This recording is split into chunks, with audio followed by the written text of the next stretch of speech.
Hi, how you doing? Let me introduce myself. This is a free webinar series. My name is Lord Excel.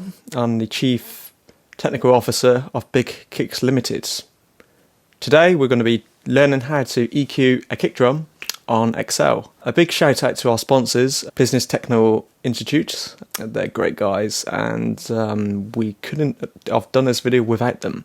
So we best get started with this tutorial. So let me just load up Excel on here. What is it? Okay, that's cool. So what I've done is, if you go into the import menu and just import a kick like so. Marvelous. Right. Put the values into there. So we got 120.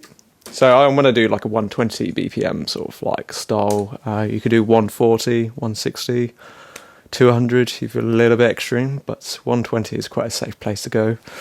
Okay, so we got the kick. Let's go into the parameters on here. All right.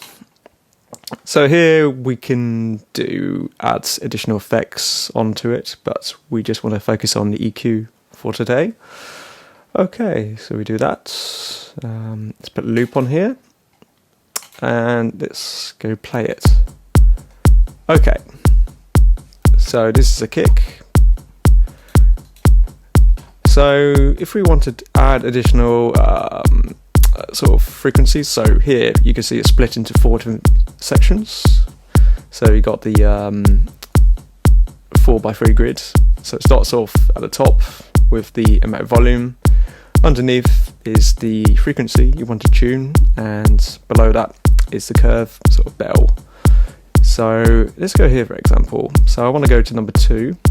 Currently it's at 124.5 Hertz. Let's make it a bit louder. So I've boosted that by about 14 dBs. And it's gone up to 97 down there. Change the curve. And that is how you EQ a kick drum on Excel. So if you're interested in this series, you can subscribe to it. We'll be learning about many other things to do with kick drums, because Big Kicks Limited specialises on the best kick drums in the business. So thank you very much for this tutorial, and hope you enjoyed it and learnt something.